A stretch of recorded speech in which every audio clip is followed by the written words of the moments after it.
This podcast is a member of the Voices of Wrestling Podcasting Network. Visit voicesofwrestling.com to hear the rest of our great podcasts, as well as show reviews, columns, opinions, and updates across the world of wrestling. You don't have it anymore! You don't have it anymore! It's mine!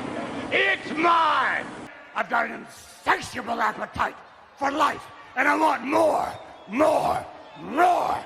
And I'm a victim of what came out of your demon-infested womb.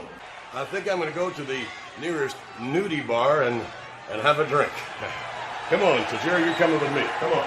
You take me to him! Take me to the son of a bitch! Take me to him! Come on! Go! Where's the son of a bitch? Where is he? Where are they? God, where are they? Well, actually, things are going real well with the XFL. I'm glad you asked. Life sucks, and then you die. You violated me, Austin. You violated me. Heal this woman's breast. Heal this woman's voluptuous breast. You feel it? I feel it too. No. You know what I see? I see your mother. I see two spoiled, ungrateful little rich bitches. That's what I see. I enjoy destroying lives. And watch, I can even make my ass do tricks. Watch this. Don't cut the cheese. Wriggles down a little bit. Wriggles down a little bit. Kiss my ass. What do you think you're doing, Austin? That's your best friend out there, and you're taking it easy on your very best friend. Damn it, Steve, come on. Open him up. You and God versus me. Vincent Kennedy McMahon and the product of my semen, my son Shane. Great. You might have some support from this audience, but 95% of them are idiots. My testicles are the size of grapefruits. Get.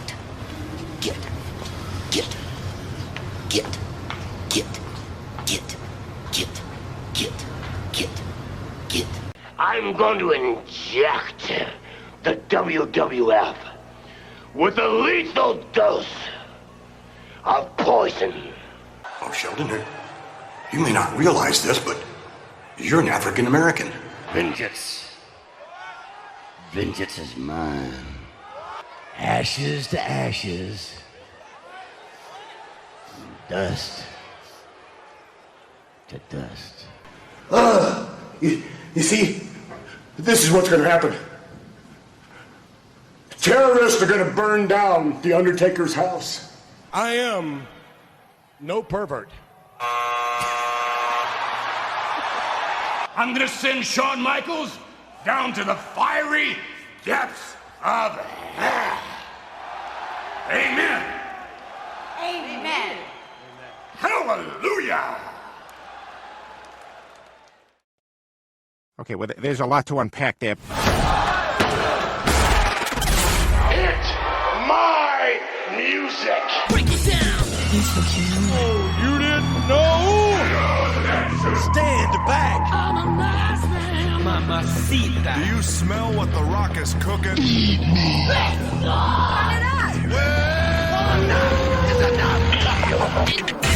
You're listening to Music of the Mat on the Voices of Wrestling Podcast Network.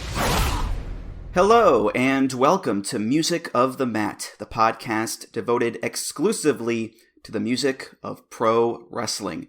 It's all part of the Voices of Wrestling Podcast Network. I'm your host, Andrew Rich. This is episode 108, and it is about the themes of the illustrious McMahon family, Vince, Linda, Shane, and Stephanie. And today I am joined once again by a contributor at Voices of Wrestling. He is also one of the hosts of the WCW Days of Thunder podcast. It's Lee Malone. Hello, Lee. Hello, Andrew. Thank you once again for having me on this wonderful show. I'm glad you're back on, definitely. Yeah. How have things been in your neck of the woods lately? How are you doing? Holding up with all that's going on in the world. Still getting through and hoping for better days. But I think it's very fitting that an Irish icon in the wrestling world is on to talk about a great Irish, in inverted commas, wrestling family. Very fitting, I suppose. Very fitting. Yeah. But yeah, things are just trudging along here too. I did get my first dose of the vaccine a few weeks ago, and that went smoothly. I'll get the next one a few weeks from now, and hopefully that goes smoothly too.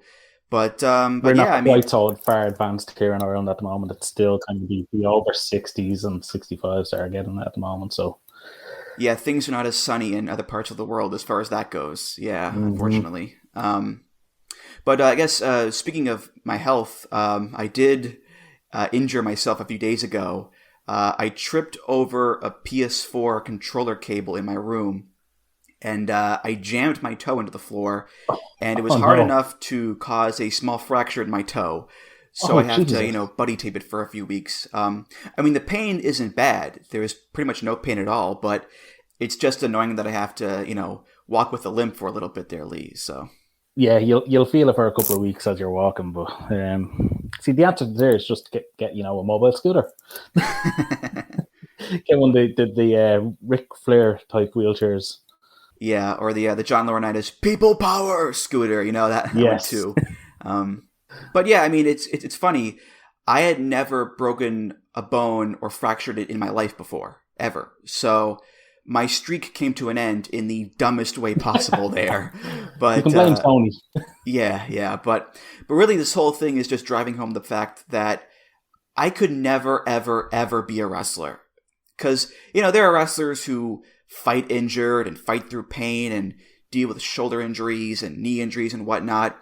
I stub my toe and it's like, I'm out, I'm done, that's it, no more. Like, I can't imagine living that lifestyle there, Lee, No, I couldn't possibly do it all the time either. Yeah, it's not for me, and hopefully it's not for anybody that I care about either. Because wrestlers, as we all know, are the dumbest people in the world, generally. Yeah, a complete lack of self-preservation for our entertainment, pretty much. That's what it is. Oh yeah, so. I love them, but God, I couldn't do what they do. Yeah, exactly. I mean, to put it in perspective, I did watch UFC last weekend where Chris Weidman straight up broke his leg in the first 20 seconds of the fight by kicking it really hard. And then he stepped back on it.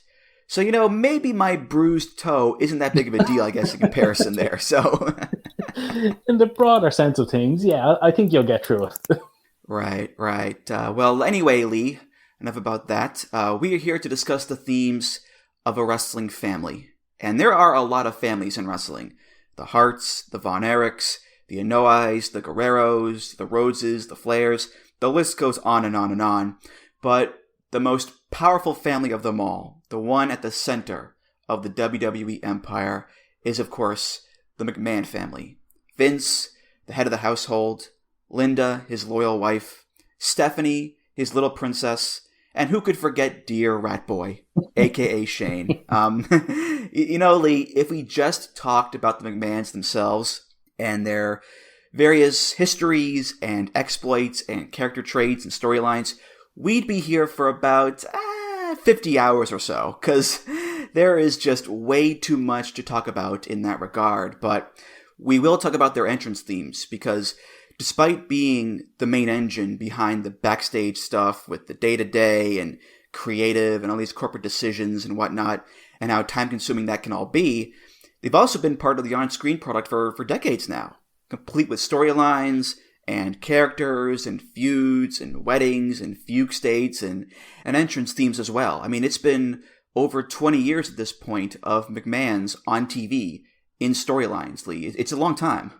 Yeah, I suppose when you think about it, like, what, it was 1997 was really the first Vince storyline, and ever since then they've been, if not an ever-present presence on TV, they've been around for, I want to say, the majority of the last, 25 years. So yeah, it's like I grew up with the McMahon family in my life, which is a strange thing to say, but like I grew older and watched Shane just become an old man in front of my eyes.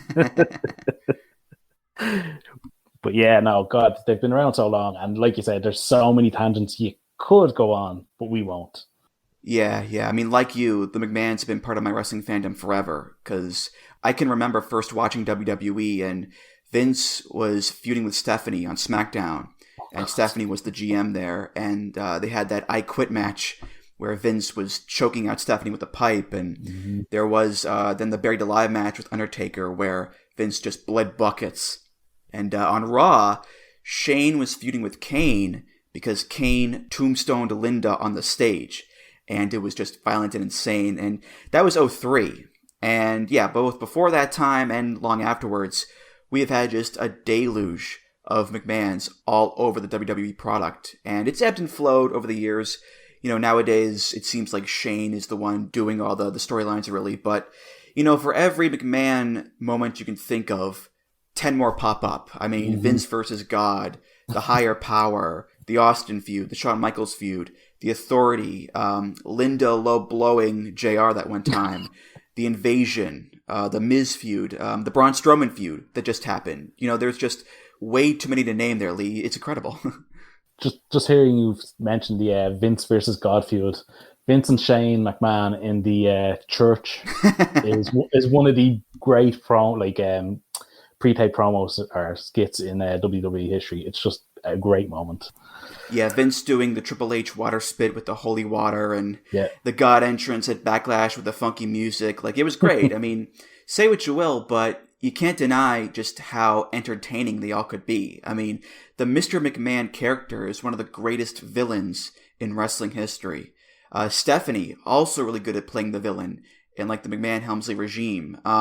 Shane, I mean, my God, Shane endeared himself to everybody by just jumping off high shit like a maniac and taking crazy bumps and almost dying. And Linda was there too. So, you know, we should say Shane only stops doing the really high jumps off things, maybe 2 years ago?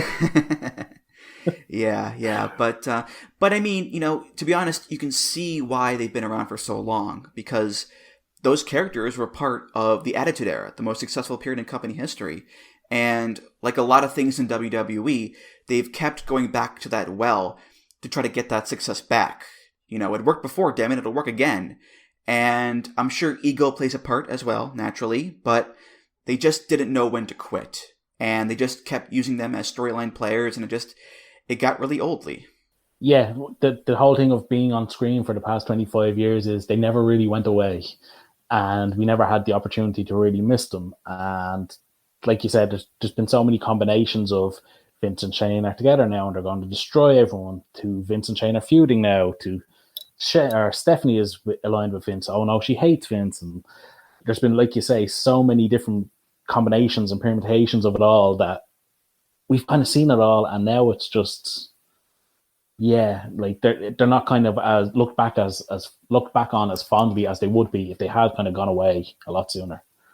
Yeah, overkill is the right word for it, definitely. But like I said, you know, nowadays Shane pretty much does the heavy lifting with the storylines, because Linda's in politics and Stephanie's mostly backstage now, and Vince is, Jesus Christ, Vince got old, man. I mean, he looks old, he sounds old. He's seen better days, that's for sure, Lee. Yeah, that day is coming, and it's coming a lot quicker than probably some people want it to happen. Yeah, I mean, it's amazing because at this point we can look back and see just how many different Vinces there have been. Because there's announcer Vince, which is really high energy, high pitch, big body drop. He's gonna do 1, 2, 3. No, only 2. Then there's Mr. McMahon, which is, you know, life sucks and then you die. And then there's subdued backstage Vince, which is, well, goddamn, pal, we make movies. And then there's current old man Vince, which is, well, quite frankly, I'm not referring to Tom Waits the performer. I'm referring to Tom Waits the competitor. So it's a far cry from classic Vince, that's for sure, Lee. Yeah. If you do ever listen to him on any of the conference calls, that's where it really comes across, like it really strikes you as how old he has gotten. But that I think that's a good explanation of the 4 stages of Vince. yeah, exactly, yeah. By the way, Brandon Thurston on WrestleNomics does a tremendous old man Vince impression. It's astounding. Check it out for sure. But anyway, we could sit here, Lee, and chat about the various McMahon deeds and misdeeds for hours, of course, but today we'll talk about their entrance themes. And we'll start off, well, goddamn pal, with the patriarch, the big man himself, the chairman of the board, Vince McMahon. Mr. McMahon, as Joe Briscoe would say. And Vince, his theme song, we all know it, we all love it. He first began using it in January of 99, and he's had it ever since. This is Jim Johnston featuring Peter Berserker off of WWF The Music Volume 4. This is No Chance in Hell.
So there have been a lot of doom and gloom themes in wrestling, but this might be the most famous one of all. It's not like Undertaker operatic devilry doom and gloom, but still, it's such an iconic, dark theme. You know, as soon as that opening hits with the fuzzy guitar rumbling and the whispered, chance, chance. I mean, that sets the tone right away that something bad's going to happen. And with Mr. McMahon, that was usually the case. And I think this song, both lyrically and musically, does a great job of instilling that fear, that idea that Vince is not just the boss, he's also the ultimate bad guy. Perhaps in real life, as in wrestling sometimes, but I mean, they say it over and over again, you got no chance in hell. I mean, it's right there, Lee, it's perfect. Yeah, I like, there really might not be a more fitting song for a character than Vince, like their Mr. McMahon, coming out to No Chance in Hell. I mean, like you say, it's just constantly in your face. You've got no chance to one-up this man. You're not going to beat him. You can't get past him. And it just, like you say, it is that kind of doom and gloom. You're like, oh no, here's Vince. Here comes Mr. McMahon. And it's just, it works so well. And the fact that they took it from a pay-per-view team to actually making it his song, I think is just, that's something that they wouldn't ever try and do now. Like, yeah, this was originally the theme song to the 1999 Royal Rumble, which is the one that Vince won, of course. Mm-hmm. And the song was first called I Guarantee It, and it was an instrumental. And the tagline of the show was No Chance in Hell. And they actually debuted this song, No Chance in Hell, as Vince's theme on the episode of Heat before the pay-per-view. It all lines up nicely there, for sure. And what's great about it, too, is that there are levels to the doom and gloom. Because there are parts where it sort of lulls and cruises along, but there's still that sense of uneasiness to it. Then it gets to the chorus, and it just overpowers you with the vocals and the big metal guitars. No chance! Da-da-da-da-da. No chance at all! And that was the same way with Vince as well. I mean, Vince was not screaming his lungs out all the time, of course, but there was always that uneasiness, that sense that he could flip the switch anytime. And when he did flip the switch, it was 100%. You know, you're fired. Mm-hmm. I want a divorce. So Vince and this theme have pretty similar temperaments there, Lee. It's pretty cool. Yeah, definitely, for sure. Like, it fit the Vince character in that sense. I love the fact that the song is so sing-alongable as well, because the fans can join in on it, and it has that kind of fun bounce as well, but while also, like you say, having that menacing tone, and it has those kind of ups and downs, as you say. Like one of my favorite moments at a wrestling show was British Strong Style had a 6-man tag match in OTT. and the crowd started singing "No Chance in Hell" as Trent Seven and Pete Dunne did the Vince McMahon strut through the ring to the fans singing the song. For me, it's just a real, I can't think of a better word than an iconic theme in wrestling history. Yeah, I mean, it's everlasting, that's for sure, because Vince has had it for over 20 years now, and it's been used a million times. Mm-hmm. So, I think it's a song that even now, if it were to play, like fans in an arena, stadium, whatever, would pop and stand up, you know? Right. Well, that brings up my next point, in that the no chance stuff is what makes up most of the song. And that's the catchiest part, obviously, what people will remember the most, and that does the heavy lifting in the song. But there's only one verse in the beginning. And despite that, I think it still does a good job in getting across Vince's power. No chance of that's what you got. Up against the machine too strong. Greedy politicians buying souls from us are puppets. Will find their place in line. Go tie a string around your finger now, boy, because it's just a matter of time, because you've got no chance. Like, Vince and the corporation are so powerful. This machine is so strong that it can put politicians in line. Mm-hmm. Vince has the real power, not them. So it's just a matter of time before you, Steve Austin, before you, The Rock, before you, Headbanger Mosh, are put in line. Like, it's ridiculous, but it's also very effectively. Yeah, the song itself is telling you, you've literally got no chance. Nobody can stand up to this man. Like you say, no politicians, no wrestler. Nobody is strong enough to be, as it says, this machine. Right, yeah. And the fact that it's so funky, too, is great because, I mean, you mentioned the Vince strut. If this song wasn't funky, if that if that wasn't there, mm-hmm. and it was just like metal all the way through, we may never have gotten the Vince strut. You know, who knows, Lee? Oh, yeah, a metal song, it wouldn't be at all conducive to Vince strutting down the ring. Like, all you have to do is think of the song in your head, and instantly you're almost doing the strut yourself, because that's how linked they are. But yeah, no, actually, like, the funkiness of the song, I think, is something that we, oddly enough, see throughout a lot of the McMahon songs on this show. There's a real funkiness to some of them.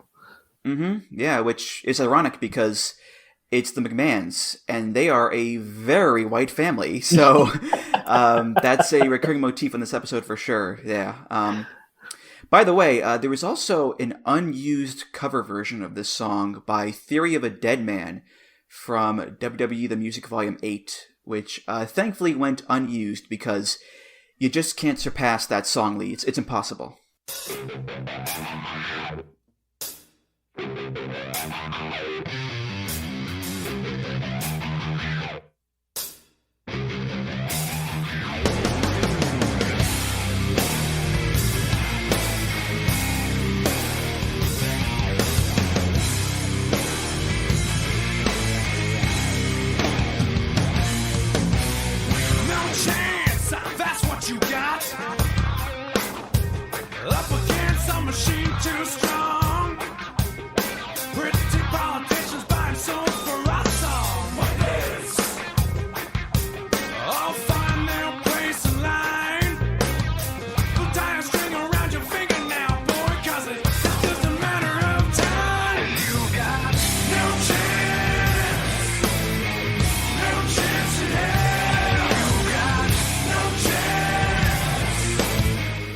No, it's nothing compared to the original. And what I did think of when I was listening to it was that it would actually be the type of song that maybe one of the grandkids would use. Like, you know, a new version of McMahon is here, you know, that kind of thing. But yeah, hopefully it never gets used. Right. So we go from the patriarch to the matriarch. Linda McMahon, former CEO of WWE, former member of the Trump administration, and two-time Senate race loser, much to Vince's consternation. And his wallets. Yeah. Yes, that too. Linda's theme is one we played not too long ago, actually, on the WrestleMania The Album episode. It's by Mike Stock and Pete Waterman, and it's the instrumental version of WrestleMania.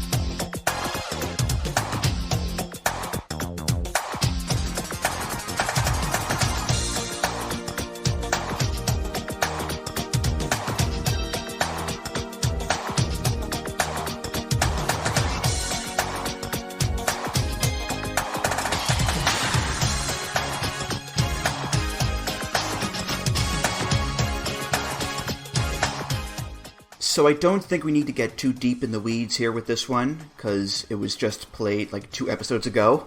My 2 main things are that it's a good thing this is an instrumental, because it'd be a bit weird if Linda came out to a song that sang about WrestleMania and the Big Boss Man and Tatanka and all those guys. It'd be a bit strange. The other thing is, this song is very colorful, it's very poppy and upbeat and fun. Linda, on the other hand, I wouldn't necessarily ascribe her those same traits. Not the most dynamic performer in the world is dear old Linda. I mean, there was an entire storyline where she was catatonic in a wheelchair, and it was the most believable acting she ever did in her entire life. I mean, so her getting this song here as a theme, bit of an odd mix. I mean, there are worse themes to have, of course, like death metal or whatever, but still, she doesn't have that colorful personality to match this song, Lee. No, and you know what? I almost think that's why it works, because the song is so upbeat and, like you say, like such a good song, like a good poppy song, and then out comes Linda in, and I'm not going to disrespect her, like 56-year-old Linda McMahon comes strutting out to this song to cut a promo on her husband, and it's such a contrast, because like you said, she is so dry and so devoid of any charisma at all. And then you have this song in the background. It's just so happy and poppy, and I love it. Yeah, there is a funny irony there. I admit that, yeah. I think I joked on the first WrestleMania episode of the podcast that because it's an instrumental, it sounds like a daytime talk show theme. Yes. Like The View or Wendy Williams or whatever. So you got coming up on Linda, actor Bruce Boxleitner. Down, down, down, down, down, ba, ba, da, ba. Like, it has that nice, easy feel to it, for sure. But, look, all joking aside, I brought up temperament earlier. It at least works as an opposition to Vince and his theme. Because Vince was the doom and gloom evil boss, but Linda was often the counterbalance. She was the good boss, so to speak, who would set things right and help out the faces. Basically, the opposite of her real-life political work. But in any event, at least the song works in that context, Lee. Yeah, like you said, it's that contrast to Vince, and that's where it really shows up. I think they should really bring back pay-per-view specific teams, like with the WrestleMania one and like the early SummerSlam and Survivor Series teams. I think they were a real, they got you in the mood. Like when you hear the song, you're like, oh yeah, it's WrestleMania or it's SummerSlam. Yeah, they really don't do that anymore. Yeah, you're right. I mean, there's Money in the Bank, I guess, but that's the only one I can think of right now. That one is tainted, though, because that was... The Trump theme? Yeah. Yeah, that's true. That's true, yeah. I do think it's notable, too, that out of the 4 McMahons, Linda is the only one who never got a Jim Johnston theme. Vince, Shane, Stephanie, they all got one, but Linda never did. And I think the main reason for that is because out of the 4, Linda was on TV the least. So that was probably a big factor, I think. And also, just thinking about Jim Johnston and the way he works, when he's given a person to make a theme for, he gets their character, he gets their personality, and he goes from there. Mm-hmm. Linda never had that strongly defined character or that over-the-top wrestling personality like Vince or Shane or Stephanie. She's just Linda. She's a human saltine cracker. So I don't even know what kind of song that you would even make specifically for her, Lee, because there's not much to work with, admittedly. Yeah, I don't think old Jim is digging into Linda's personality to find out what she's all about to make a theme that might get used twice in 5 years. But her as the character itself coming out to the company song, I think works as well. Yeah, it does fit in that regard. I agree. Yeah. So up next, we'll take a look at the firstborn son, the original heir apparent, I suppose. It's Shane McMahon, former hardcore champion, European champion, owner of WCW, and villain to stupid people everywhere. The thing about Shane is that he actually used a bunch of other people's themes before he got his own. From 99 to 01, he had like 5 or 6 other themes that he would use, and we'll play them right now in a nice little medley. For National Nurses Week, Fortis is honoring the millions of nursing professionals in our community, caring for loved ones. More so today, the need for nurses is vital, and Fortis College and Institutes recruits people like you to train to become a nurse. Do you want to be a nurse? Start your essential career in nursing with a Fortis education. Just visit fortis.edu to learn about hybrid instruction and online enrollment. Then talk to Fortis by dialing pound 250, keyword nursing school. For the ones standing guard, for the eagle-eyed, for the knights in shining armor, and for all those who support them, we are Grainger, your experienced safety partner, offering supplies and solutions for every industry, committed to helping keep your facilities safe and your people safer. Call, click Grainger.com/safety, or just stop by. Grainger, for the ones who get it done. Hit it, Johnny.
No chance, that's what you got.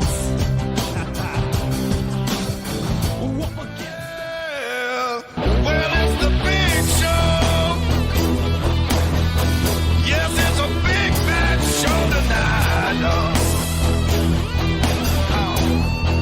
Yeah, it's the big show. Come on, crank it up and turn on all the lights, y'all. So that was, in order, Jacqueline's theme, the Brawl for All theme, No Chance in Hell, the Corporate Ministry theme, and what an evil, diabolical group led by Shane McMahon, and Big Show's theme. So it took a while before Shane got his own song, which is weird because he was all over TV during that time period. You know, he was wrestling in matches, winning titles, so I'm just surprised it took that long for him to get his own theme, Lee. Yeah, it's like really strange when you actually think about it that he never actually had a defined theme of his own until like he owned WCW. Yeah, like I was stunned to find that he used Jackie's theme. Like that blew my mind. The Brawl for All theme, again, I had no recollection of that either. But yeah, like so strange for a guy that was so heavily featured in 1999 and 2000 not to have his own specific character theme. Mm-hmm. Yeah, I mean, a bunch of those themes were short-term anyway, but it is strange considering, like I said, Shane had a lot of time where he was not just being, you know, one of Vince's goons. He actually had his own feuds, so very strange for sure. But regardless, he did get his own theme finally in April of 01, and there are actually 2 versions of this song. Most people may not know this. The first version he had for about a few weeks or so. It's off of WWE Uncaged 5. This is Jim Johnston, and it's called Money Talks. Here comes the money. Here comes the money. Money, money, money, money, money, money, money. Yeah, we all love the finer things in life. A new bike, a pager, and a little weekend wager. But how long must I ride under your wing? I observe well, backing you on everything. I endured hell, now I gotta break the chains. It's time, can't you hear them yelling my name? Went from a small fry to the big McMahon. I was taught well, excel, execute, and plan. My daddy Daddy stayed blessing me, gave me a piece of the pie and the recipe, all like necessities, but he never let me be. Daddy. I'm a grown man with my own plan. Daddy. I'm my own man. Let loose, witness what you produce. Get used to the proof that I'm the truth. A real dynasty, cause you made me. Now listen to what these ladies sing to me. It's all about the money, y'all. Dollar bills, y'all. Dollar bills, y'all. Dollar bills, y'all. Dollar bills, y'all. Dollar bills, y'all. Dollar bills. Sing, ladies. Talk to them. Talk to them, ladies. So this is clearly the original version of Here Comes the Money. And you listen to it, it does indeed sound like a demo, a proof of concept for what's to come later. Because you have a lot of the same elements in this song that you do in Here Comes the Money. Hip-hop, the Here Comes the Money female vocals, the cash register sound effects, and of course the whole idea of the song, which is about the rich kid stepping out on his own and trying to surpass his dad, which in the context of the time period was what Shane was trying to do himself with the whole angle of buying WCW and the invasion. So all the concepts that we're familiar with Shane's theme are here. It's just the first version of how those concepts are used, Lee. Yeah, I again totally had forgotten about this version of the theme. Like you said, it very much feels like it was kind of rushed to production. So Shane would have his own theme that wasn't just No Chance in Hell. But yeah, like it does have the very same feel as what would become Here Comes the Money. I do like the whole theme of the song, the lyrics and all, is just Shane stepping out on his own from beneath Vince's wing, and he's here to be his own man. And that does cross between both songs. Right.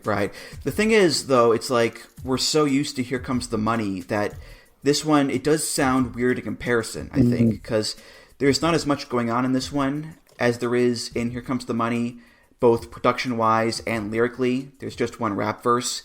I mean, don't get me wrong, it works. You know, you have lines like, how long must I ride under your wing? I observe well, backing you on everything. I endured hell. Now I gotta break the chains. It's time. Can't you hear them yelling my name? I'm a grown man with my own plans. I'm my own man. Dollar bills, y'all. Like, it all makes sense here, but it just feels like a first draft. Like, you could do a lot more with it. And as we'll see with Here Comes the Money, they did do a lot more with it. So there you go.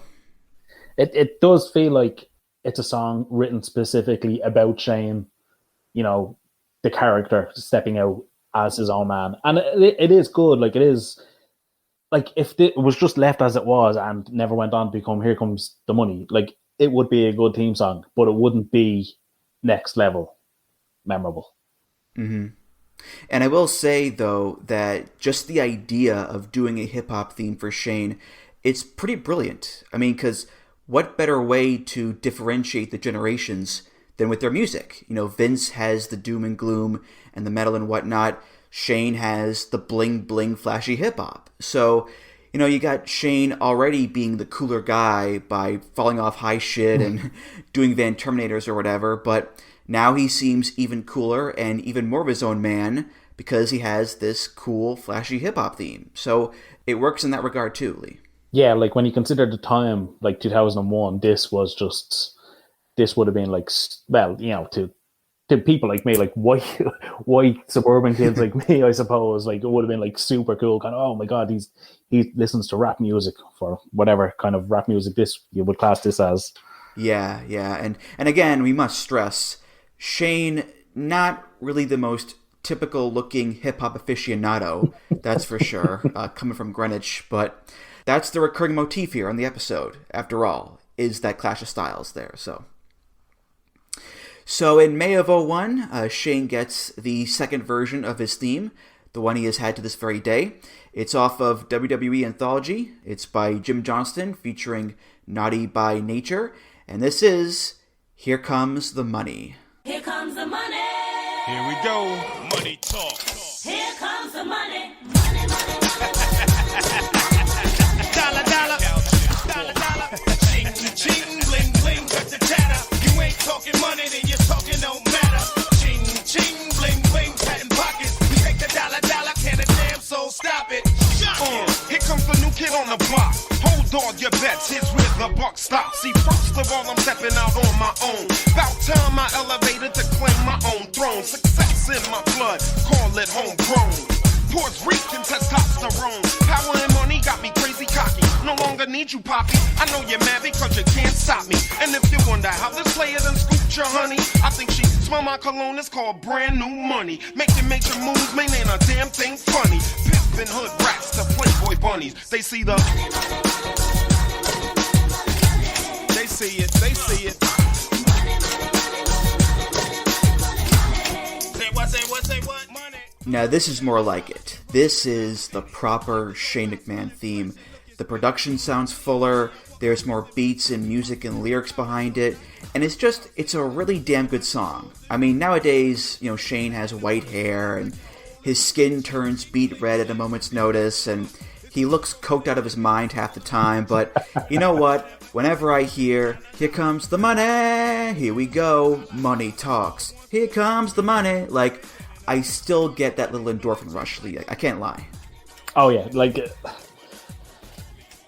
I don't love Shane McMahon, the character, as of right now in 2021, but my God, this song, I can't help but when this song comes on, just get that little, like you said, that endorphin rush, that little, this feels good,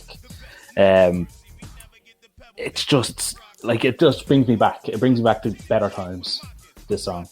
Mm-hmm. And it's just a more fun-sounding song, too, which I think helps a lot. The rapping, you can really feel the cockiness and swagger dripping off of it. And the rapping, once again, does a great job conveying Shane as this complete asshole rich kid who's going out on his own. See, first of all, I'm stepping out on my own. About time I elevated to claim my own throne. Success in my blood, call it homegrown. Puerto Rican testosterone.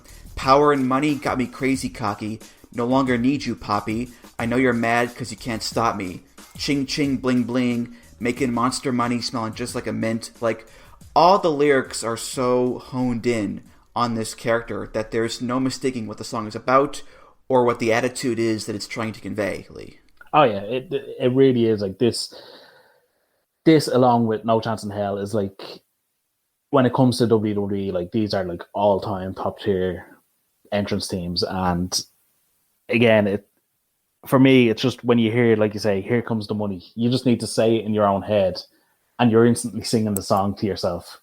This is a song that even now I would have this on a actually a couple of Spotify playlists, because it's just so ingrained in my being that this song, it's just, like you say, it is just a good song.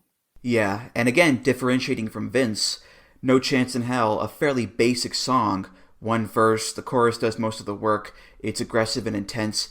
Here Comes the Money feels richer, no pun intended, I guess. It feels like a more complete song with multiple verses. It feels more laid back and cocky. It has a big name artist, Naughty by Nature.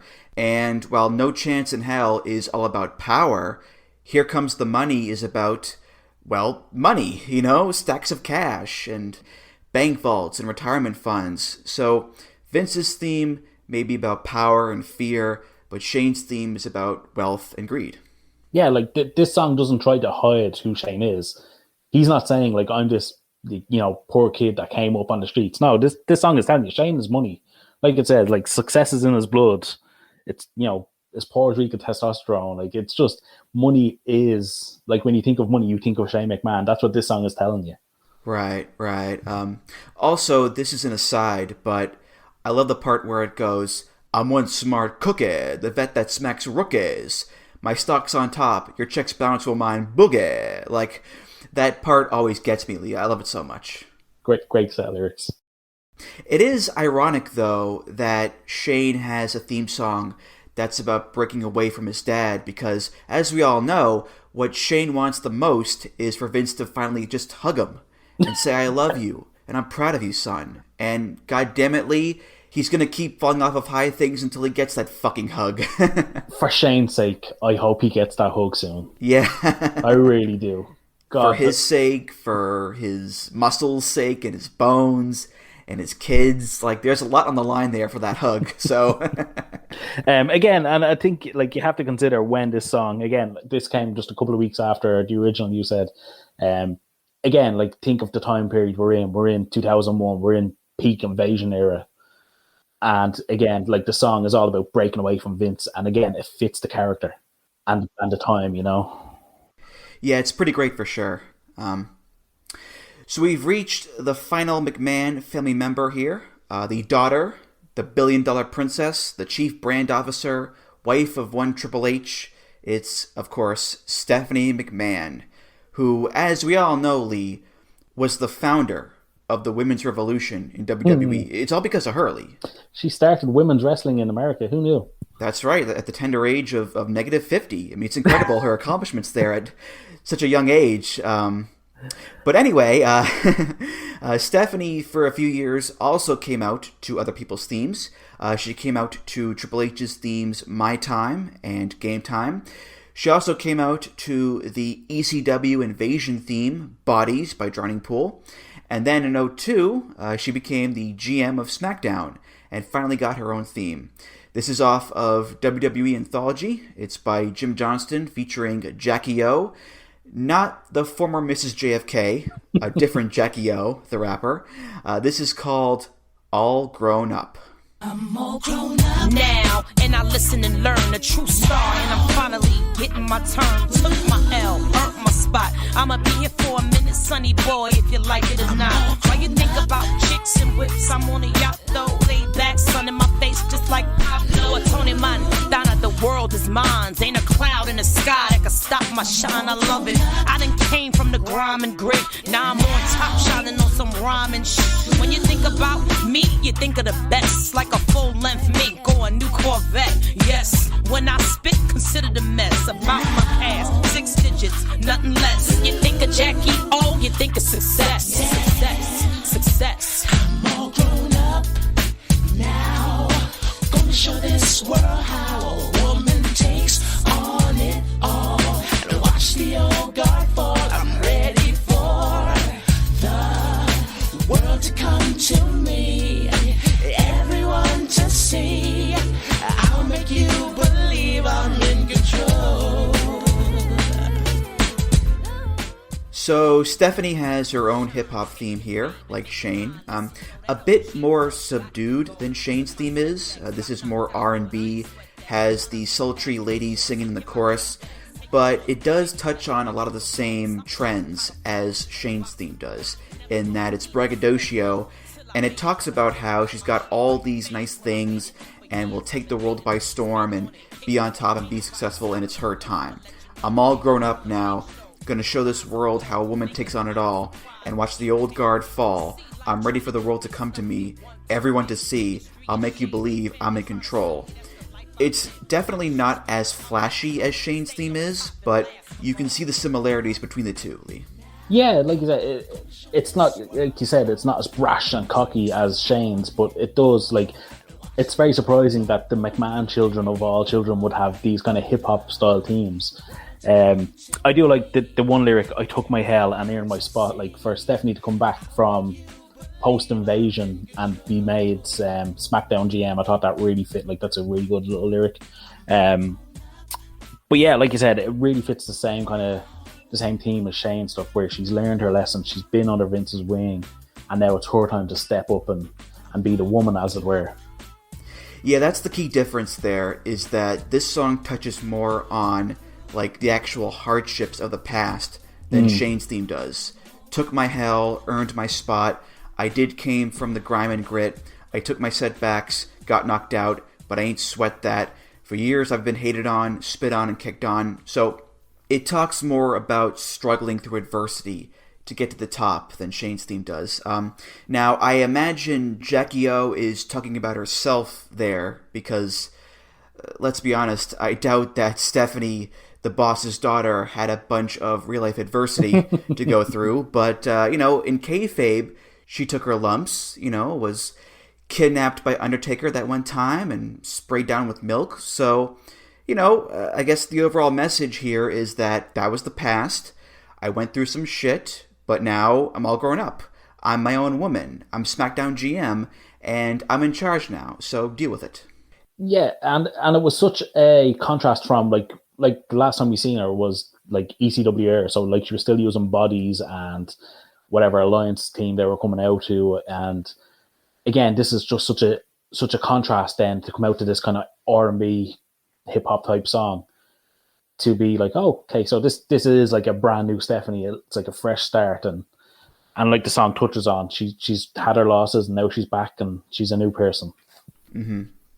Unfortunately, that message of being on top and being in charge, it does get a bit muddled when you have Stephanie on TV getting her ass smacked by John Cena that one time and doing that father-daughter I Quit match where Vince chokes her with a pipe, and a few years later Randy Orton punts her in the head. So it's like she didn't really stay on top and last for long as the song goes, at least in a kayfabe sense there, Lee. So it didn't last long, but it was a fresh start. Yeah. I suppose you can look at it that way. Yeah, the intent was there at least, so yeah, that's something anyway. So in 2013, Stephanie got her second theme, which she still has today.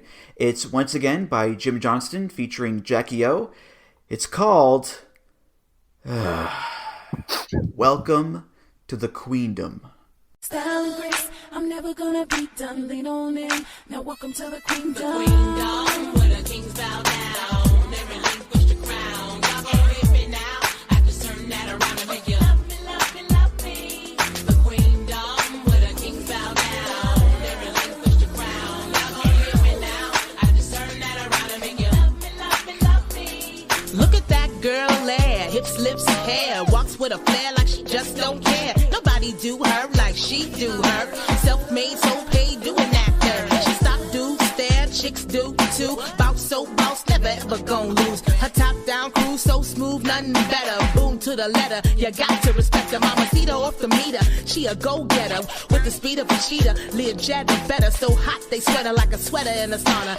Elegant persona, ready for drama, zeros and commas all up in the bank book. Haters give her stank looks, even when these cranks push, she push harder. No woman or man does it like she can, and you can't put a dent in her armor. Queendom, where the kings bow down. They relinquish the crown. Y'all gon' hear me now. I just turn that around and make you love me, love me, love me. The queendom. Once again, this is basically All Grown Up Part 2, except in this version, they take out pretty much any notion of battling through adversity to be the best to just simply being the best, which means the song is now a lot more obnoxious. And it definitely sounds more obnoxious too, because between the auto-tune and the lyrics and just the overall vibe, you can really taste the rich white woman arrogance coming off this one, Lee. It's very potent. Yeah, I don't know if it's the song that I hate or the idea of the song that I hate, but God, I hate this song. Yeah. It's just, it sucks so much. Like, even the name, Welcome to the Queendom, like, to just reiterate what you just said, just, it's just, and like you say, the lyrics, they just are so, like, self-made, soul paid. She stops, dudes stare, chicks do too. It drips with just, like, self-importance. Yeah, there's some real, if you can't handle me at my worst, you don't deserve me at my best energy with this one. It's very overbearing for sure. But I mean, at this point in 2013, this is when the Authority is starting to pick up steam, which was basically the Corporation 2.0, running the show and lording over the wrestlers. So I mean, it at least makes sense then that Stephanie's theme would change to reflect that. She's no longer the new, fresh-faced authority figure on SmackDown, making her way in the world. Now she's a queen. We're in the queendom, where the kings bow down, then relinquish your crown. Y'all gonna hate me now. I'll just turn that around and make you love me, love me, love me. Like, it's essentially the same message as All Grown Up, but without that story of growth and adversity. So it's naturally just more heelish and arrogant, I think, Lee. So it at least makes sense in that context anyway. Yeah, it takes away anything likable that there was about All Grown Up now and just washes over everything with just, God, I hate it. Yeah. I mean, there are some lines in here that do make me chuckle. So hot they sweat her like a sweater in a sauna. All up in the bank book. Haters give a stank look. I mean, it's funny because A, they're bad lines, but also, like, remember, it's Stephanie McMahon. I mean, like, forget about Shane. She has, like, negative hip-hop energy. I mean, her own husband listens to Motorhead and Metallica and cosplays Mad Max and wears skull helmets, and you just know she's doing it all with him too, right? I mean, like, she has no hip-hop vibes whatsoever, but she's got 2 hip-hop themes. It's incredible, Lee. Yeah, like I mentioned before, like, the whole idea of the McMahon children coming out to hip-hop and rap is not what you would have ever considered happening in, like, the year 2000, before they either had their own songs. Like, you wouldn't have thought that these 2 white rich kids would all of a sudden be coming out to rap. It just doesn't fit in your mind's eye. But how many, like, rich suburban white kids listen to hip-hop over the years? A lot. So yeah. I think it goes beyond just Shane and Stephanie and speaks more about larger pop culture trends there, Lee. So. All right, well, those were the themes of the McMahon family. Some classic songs for some classic characters in more ways than one, that's for sure. And I don't know at this point if we'll ever see all 4 of them together in the ring again, doing an angle of some sort. But, I mean, look, it's WWE, and they're the McMahons. I mean, until Vince kicks the bucket, there's always a chance that we'll see them all together again in the ring once more, Lee. It's just a matter of fact, really. I'd love to see just one more send-off of just them all together, whether it's like opening a WrestleMania or something along those lines, like where it's obvious that Vince is too old, which he is now. But like just give them one moment as a family. Maybe Shane can get his hug on national television. That's the series finale of WWE. That's how you close the company. That's when you know it's been bought by Disney. Right, yeah. Shane, I love you. Any way you want it, that's the way you need it. Like, end credits, we're done. Get out of there. But God, yeah, like if you ever want just to see them all together, it was one. The Vince WrestleMania 22 promo where he does the McMahon family prayer. That's a great moment that involves all 4 of them. Yeah, that's great. Yeah. All right, well, that's going to do it for this episode of Music of the Mat. Thank you so much for listening. And Lee, thank you so much again for being here. As always, this was just a ton of fun. As always, Andrew, it was a great pleasure to be on the show, and I look forward to being on again sometime in the future, hopefully. Of course, yeah. Any plugs you want to give? Go right ahead. Oh, yeah, I better plug my podcast. Days of Thunder, WCW Thunder rewatch podcast that nobody asked for, but we do anyway. Myself and David Ryan, every 2 weeks, watch every single episode of the 3-year run of WCW Thunder. Yes, we are insane. We watch without any context. We don't read any dirt sheets. We very rarely watch Nitro, but we do watch the pay-per-views just to see how lost we are by just watching Thunder and sticking to Thunder and see just how crazy things can get in between the week of taping and what actually happens on the pay-per-view. We can be found on SoundCloud, any podcast trackers, Apple Pods, all the usual places you can find us. That's Days of Thunder. And we're on Twitter at WCW Thunderpod and myself on Twitter at Malone_713. And I do occasionally, very occasionally these days, contribute to Voices of Wrestling, which is, of course, the best wrestling website. Amen, for sure. By the way, where are you in the Thunder timeline? Okay, so Thunder, we have just reached December 1998. We are closing in on Starrcade. I think we're about 3 weeks away on the next episode that we watch. So we're right at the peak of where things are about to really hit the fan. And let me tell you, it shows on some of the shows because, yeah, we make the best of everything, but God, some of the taped Thunders can be painful. The stun guns are coming, so get ready there for that one. By the way, I'm sure you saw the news already, but I do want to send out some love and good vibes to Mongo, Steve McMichael, He did reveal recently that he's suffering from ALS, Lou Gehrig's disease, which is just, it's awful to hear about. I mean, he looks a fright and just a shell of his former self. But, God bless him. I mean, we're all sending love his way because he gave us so much joy over the years, Lee, and just Godspeed to the guy. And I tell you, there's a guy that lived his dreams. That guy, played in the NFL. He went on to become a very successful professional wrestler. Was like a wrestling TV announcer. Like, the guy lived many of people's dreams, So, yeah, it's terrible news, and I hope for the best for him. But it's not looking good. Mm-hmm. Yeah. I mean, that's life. You see your heroes grow up and get old, and you see them die. That's the way it goes. So a bummer ending here, I know, folks. I'm sorry about that. So, but I do want to bring it up because it's Mongo, and we love Mongo so much here. Yeah, we love Mongo, yeah. But anyway, Music of the Mat is, of course, part of the Voices of Wrestling podcast network. You can find all the great podcasts on there at voicesofwrestling.com. Follow the show on Twitter at Music of the Mat. Follow me on Twitter at Andrew T. Rich. If you want to discuss this episode or other topics, you can do so at the VOW Discord. That's voicesofwrestling.com/Discord. If you want to donate to the show, you can do that. Just go to voicesofwrestling.com/donate and click the big donate button beneath the name Music of the Mat.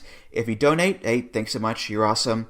And of course, rate, review, subscribe to the show on Apple Podcasts, Google Podcasts, Spotify, and many other places. Lee, thank you again, and I'll see you around. Yeah, Andrew. Bye-bye. All right, for Lee Malone, I'm Andrew Rich, and I'll see you next time on Music of the Mat. Take care, guys. Music of the Mat is intended for entertainment and information purposes only. The songs used throughout this show are property of their respective copyright holders.